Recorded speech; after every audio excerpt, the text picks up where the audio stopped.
Good afternoon. Really pleased with the way the guys played on Saturday. Kind of jumped on them with all cylinders, and I thought offense, defense, special teams came out ready to play. Really good focus. Had a great week of practice. Continue to commend our seniors and our leadership each week of making sure that the guys are ready to play and have great focus and great energy. And that's sometimes the hard thing on the road. Sometimes the environments aren't always great, but our guys created their own energy. We talked about it on Friday night. We talked about it on Saturday morning, and then we came out warm-ups. I could tell the guys were ready to roll, had a good week, and all phases were helping us in that first half with a big lead and able to take care of business and have the outright conference championship, which we were excited about, celebrated in the locker room, and we'll move forward this week and try to do something that doesn't get done very often and go undefeated in league play and go 1-0 for the week and get us an undefeated regular season. And I know that's important to the seniors. Right in on those seniors, this group of 24 guys, what have they meant to this program and to you in particular? Well, most of those guys, the fifth-year guys, were our first recruiting class, and so they've been with most of our staff for the entire 5 years and watching them grow and mature and watching those guys that were freshmen at one time, just seeing the maturation of all those guys. They've won a ton of football games. They're all really good in the classroom. Most of them have their degrees already or getting them in December. Done a bunch of things in community service. Obviously, for me personally, just the way they've embraced my family. My son's on the staff as a student coach, and he's become friends with all of them, and they treat him just dynamite. And so I can't say enough great things about love those guys, and it's going to be an emotional day on Saturday. Is that, Chris? You've done this now, obviously, a few times, but the kind of the final handshakes out of the helmets. I mean, how do you put that out of your mind and get the headset on? Or maybe a game is the best way to do that. The game's the best way. The whole week's pretty emotional. We have our senior talks before practice or after practice, I should say, throughout the week, where they get an opportunity to address their teammates and address the coaches and maybe even some of the younger guys about why they stayed, because every young kid's had that look in their eyes, and just like these older kids have. And I think it's an emotional week, but a week that they're excited about because they get a chance to play in the Fargo Dome one more time. And I know we're going to get another game in there for sure, but it's a tough week because they know that this is the last time they're running out of the helmet against a Valley competition. Is it easier for you, though, or have you found maybe even preparing for this one a little bit harder because of that connection in particular to this class? Yeah, I think it always gets harder. The more we're around these guys now, all of us have been here for the 5 years with the exception of a couple of staff members that have been relatively new.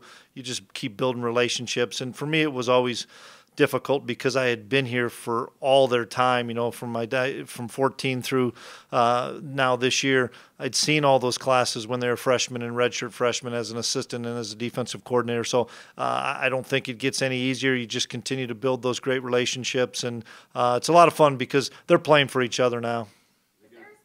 Stamp on this group of seniors, something that you think defines them or the lasting mark that they're leaving on this program? I just think their overall leadership, their overall holding each other accountable, and then holding their teammates, their class, younger class, whatever, accountable to the standard that we set, not only what we do on the field, but as importantly what we do off the field. Was there a moment or a time where you said, wow, these guys are going to be really good if we can keep them all around for 5 years? Probably their sophomore year, where you look at the amount of guys that were playing as sophomores, and you thought, boy, this is going to be, every senior class we've had is really special. But if we can keep these guys all around and keep them healthy, they have a chance to do a lot of great things, and especially if they all stay and you get 20 plus. You're always hoping for 20 from a senior class, and now we're at 24. And I know there's some 4-year guys that have been really instrumental, but just probably a couple years ago when you just saw how quickly these guys were developing. Was there a moment during the transition where it got nervous for you about losing a guy, if it was an Easton Stick or anybody you can reflect on now when that was going on? No, not really. Dom, I knew that we were going to have to re-recruit all the players, and there was a number of them.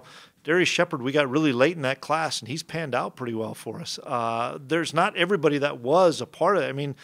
I talked with Coach Gazer and Coach Riley, and we'd built a lot of strong relationships with those guys, the three of us had, throughout the time that there was the transition. So I wasn't nervous about it at all. I knew that they were coming to a place where they were going to have great success and have a chance to win championships, which is an easy sell, a chance to be a developmental guy and be where a bunch of high school guys are. And I wasn't nervous about it. It was just getting in front of the parents and saying, hey, the culture's not going to change. You know, what we're going to do isn't going to be any different. We're just going to keep this thing rolling as the best we can. And so, no, I didn't think we'd lose any of them. Easton's sick. I want to talk a lot about him now. He's chasing history. He's getting another level with this guy. Yeah, and I'll be honest, I don't know all the records. You guys know him probably better than Easton does, because I don't think Easton knows some of the things that he could set. And I know one thing, the kid just wants to win. We talk about that all the time. I just so appreciate watching him prepare starting Monday and going all the way through the week, and then watching him execute his preparation so flawlessly. And that's the thing that is so neat, is he's seen these pictures over and over and over again. You know, the touchdown to Jensen, we worked that play, and he saw it on film, and he saw what we could do in practice. We saw a couple of different looks, and he got the look that he knew the kid was going to be open as soon as he turned his head. And those are fun when you see a play that the offense diagrams and then our guys execute. It's just been fun to watch him develop. Question has been about the seniors. This SIU team has struggled a little bit. How do you focus on football and not just make it a celebration because you guys have to win the game? Yeah, no, you still have to detail your work, and you have to detail the game plan, and we're going to go against a really dynamic offense. It's going to be a big challenge for our defense that, they can run the ball, they can throw the ball, they have quarterback run, all those things. We still have to prepare, and it starts today with our first practice of understanding the game plan, understanding our opponent, and if we had 7 seniors, you would worry about some of that stuff. But with 24 seniors, they know when it's time to get their work done, and they know when it's time to do some reflecting, and that's what I appreciate about this group. It's going to be a tough game because all games in the Valley are, and the fact you throw in Senior Day with the emotion and stuff, but ultimately I think you guys said it. Once we run out of that helmet and everybody's gone through that and they play the national anthem and we buckle it up, it's a football game, and we have to execute. See, Jalen Allison has been put back in the 2 deep. Is he hopeful that maybe he can get I would out say there? he would play. I would. He was close last week, but because we were outside and he had run full speed, but we just didn't want to risk that last week. And when he was injured, I think we kind of all earmarked Senior Day for him to play at home. And we'll be smart. We'll see how he progresses throughout the week, but it's my anticipation that he's going to be able to help us. Chris Borden, this year's senior class, someone who's not stealing all the headlines but is going to continue to just excel? We'll find out. You wouldn't have said that last year, about Chris, as far as what his, future would have been. So I know whether you're playing in the NFL or being in business or going back and working on the farm, these guys are going to be really successful. I saw you visit with Dallas after his touchdown reception. Can you describe what that was about? I don't know if he got back out on the field after that.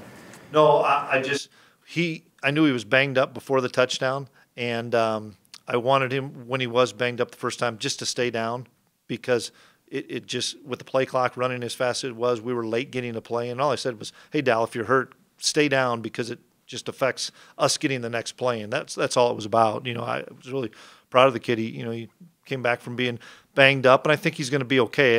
It'll be 50-50 this week. I think he'll be able to play for us, but that was just the conversation. It was more, kind of a game management deal. Something with the knee, but it's not a meniscus or anything like that. We'll find out if he can run around this week. The last week of the season so different from previous weeks because you got your last game, you got Selection Sunday coming up. Just what's this week of prep? Well, the Senior Day is the biggest difference. All the other things, we can't control what they do with selections and all that other stuff. I don't really care to talk about that. We don't have anything to do with it, but it's just more the seniors and making sure that, and we always challenge. It's been like this for a while now, and since I know I've been the head coach, and I remember Craig doing it even a little bit. You challenge the juniors and sophomores and freshmen now. These are the guys that got to carry the seniors. We know it's an emotional day, but you think of the juniors in this class. There's some dynamic football players in that junior class and some great leaders in that junior class that they're going to make sure that these guys are ready to go and play for their seniors. I feel like Adam Cofield played a little bit more of an extended look. He did really well. It was fun to see him carry it double-digit times, and we'll see how everybody's doing. I hope Bruce can play a little bit more. I know he felt better on Sunday at treatment. I don't know where Ty's at. There's just so many variables out there with the running back position that I know that Adam is healthy right now. I know Seth's healthy right now. Lance is a little banged up. We got the whole football team a little banged up, and that's to be expected when you're going to play 10 games in a row. But we have to rally the forces and get as many guys contributing as we can. I think that's the benefit you have of having a home game to end the season. You don't have to dress 64 guys. You can dress however many you want. And if Sabian Clark's got to play, if any of these freshmen have to play that have a game or two left, we're going to have all hands on deck to try to find a way to get a win. Still to preserve that redshirt for Saturday. If we can, you bet. He was dynamic on Saturday. And fresh legs, didn't he? He was just what I'd seen all last year in the playoffs and all through spring ball and even early on in fall camp. And I feel bad for him because he's a tough kid and he just couldn't get through that injury. It was a hamstring that re-aggravated it in mid-September, and it just – he knew his body really well, and this past week he practiced each day and said, Coach, I feel really good and feel really strong. And I think everybody saw the element that he brings to our football team as far as running with power, running with speed, and having quickness in the hole, in and out of cuts that were fun to watch. And we all know we're going to need him as we move on into the playoffs. Power part, addition to his game this year a little bit, is he bigger? Because he carried a pile. Yeah, he's probably 5 or 8 pounds bigger, but he's always had really strong legs. He didn't carry the ball a ton for us last year, but he's got such great low center of gravity, and he's able to accelerate through arm tackles, and plus he was pretty hungry to play too. He hadn't played for a long time. He was excited to get an opportunity to go carry it. If things work out, you're scheduled to get a bye. Is this about as badly as you need a bye week in your time you can remember? Yeah, it really is. As much probably mentally as physically. You take it from the coaches down to the players of having a week, if we're fortunate to get it, having that week to just get away from football a little bit. And we knew this was going to be like that as far as playing the 10 games in a row with the 8 Valley games. It's a grind on you, and we've played a lot of competitive games for 4 quarters. We've been fortunate that we've been able to sit some guys in the 4th quarter in Valley games, which you don't anticipate. So we're probably better off than a lot of teams are because we've been able to sit some guys late in games. But they know what's at stake, and our guys do, and they also know that if we can play really good football on Saturday, everything should set itself up. The speed of this Southern Illinois offense, what makes them so dynamic? I mean, they're able to score points. They just have come up kind of on the short end of the stick. Because you can't just say, well, they can only beat you throwing the football, or they only can beat you running the football. I'm really impressed with their wide receiver group. They're really talented. They're long, athletic guys that can run. They've got a power back. They've got a change of pace back.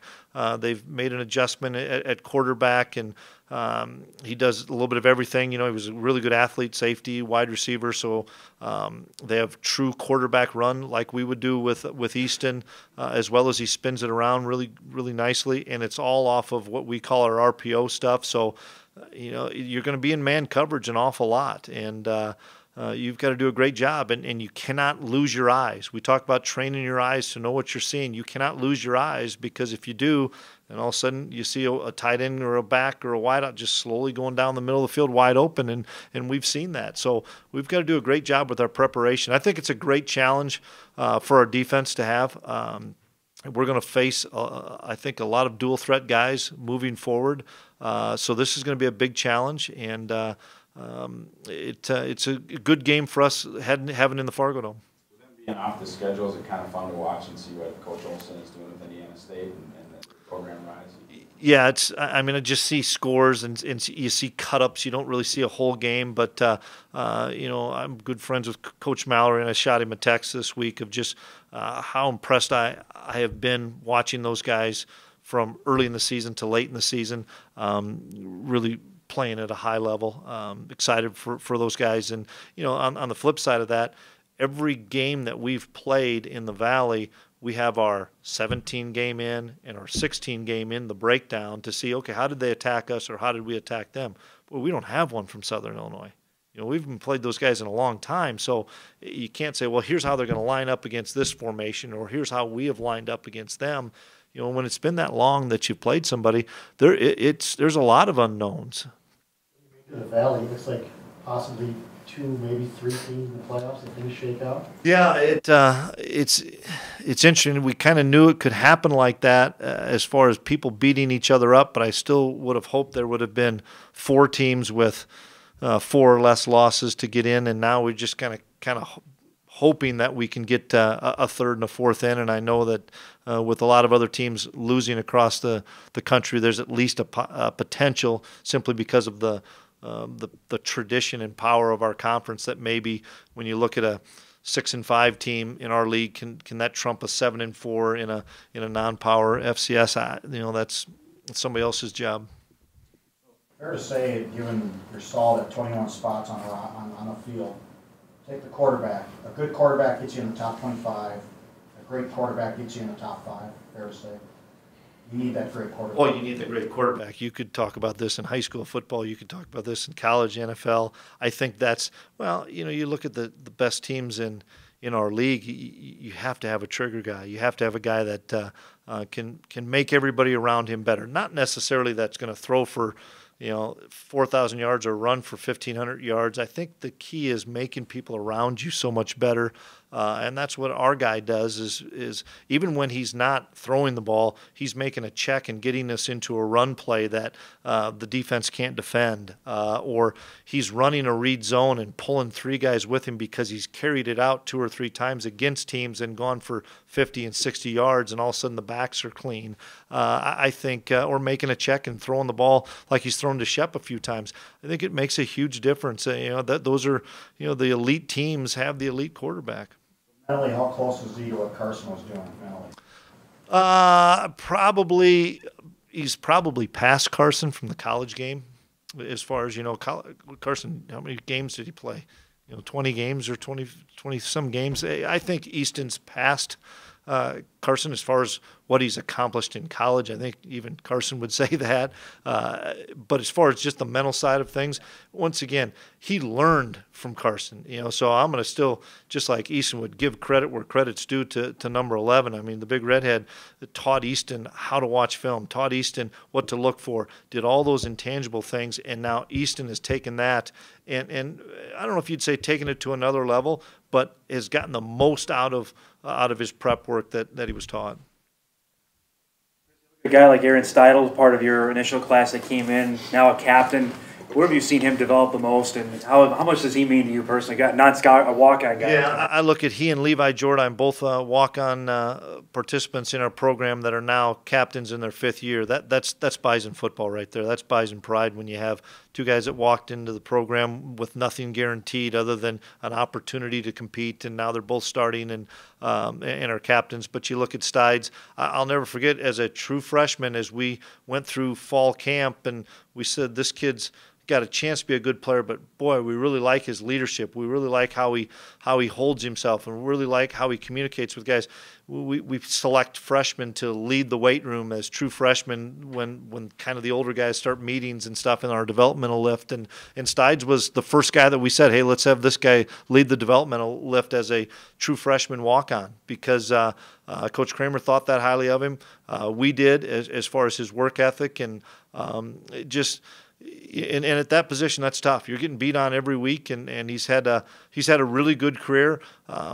Statistic-wise, he doesn't have a lot of the stats, but he's facing double teams every snap as far as keeping people clean, keeping the backers clean. It's fun to watch him. He's really matured. He's a great football player. Levi and Aaron have kind of been a long line of walk-ons. Does that make that? I mean, how big is that for you guys to sell that to the other potential walk-ons. Look what can happen. It's huge, and everybody in our program knows it, and they all know the kids that come in on scholarship and they come in and walk on. We don't separate them, meaning you'd never know it if you came in as a walk on and so was on scholarship. Everybody gets the same opportunities, everybody gets the same gear, all that other stuff.